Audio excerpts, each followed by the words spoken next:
Satanic Panic Cold Case, the Jeannette DePalma Unsolved Mystery True Crime. Viewer discretion is advised. This video explores a real unsolved murder with occult themes, ritual speculation, and details of death.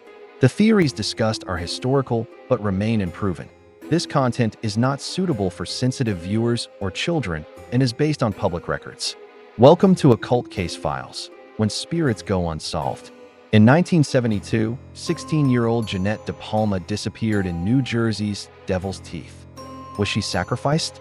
If this case already has you hooked, do me a huge favor and smash that like button and subscribe right now for weekly chills.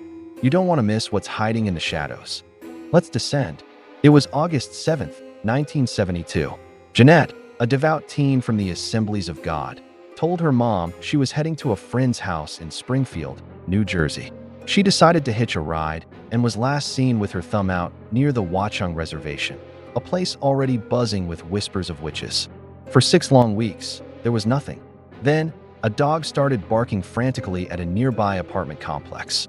In its jaws, Jeannette's decomposed forearm. One horrifying discovery revealed the nightmare. Springfield police descended on the Hoodale quarry. As sirens wailed, Chief George Parcell led the charge, flashlights slicing through the midnight mist. Up a sheer, 40-foot cliff called the Devil's Teeth, officers scrambled over jagged rocks. And there she was, Jeannette's remains, face down in dense brush, one arm draped over a branch as if reaching for help. There were no obvious wounds, no signs of drugs. But the branches around her seemed to form a kind of coffin, with crosses allegedly placed near her head. A voice crackled over the police radio. "This ain't natural. It looks like a rite." The autopsy came back inconclusive. Toxicology was blank. The cause of death was officially listed as unknown, and that's when the panic truly ignited. Rumors exploded like hellfire across the community. Pastor James Tate, Jeannette's spiritual guide, stormed the police precinct, shouting, "Satanists." It was a coven from the reservation. They sacrificed people to the devil. Headlines screamed, "Teen witch-rite victim?" The police, already gripped by the early stages of the Satanic Panic. This was post-Manson, during the height of the Jesus movement, actually called in a self-proclaimed white witch for help. She knelt at the site, waving incense and chanting over stones, declaring, "There's dark energy here. These are ritual markers."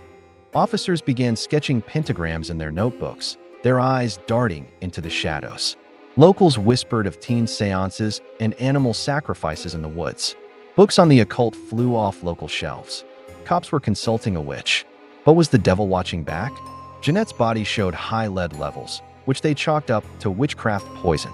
The case files filled with tips, all pointing to occult. This led to theories connecting Jeannette's death to other unsolved cases, like Mary and Pryor, who was strangled nearby. Was there a serial occult killer on the loose? Investigators chased phantoms. Was it an overdose, and her friends dumped the body? Was she the victim of a hitchhiker targeting serial killer, like the list murders happening right next door? Or was it a genuine ritual, her body placed on an altar, with symbols screaming sacrifice? The police department brought in dogs and divers, but found nothing. Then, the original case files were supposedly lost in a flood in the 1990s, sparking cries of a cover-up. But a 2025 Freedom of Information Act request dropped a bombshell. Recently surfaced crime scene photos showed no altar, just natural brush. There were no mutilated animals.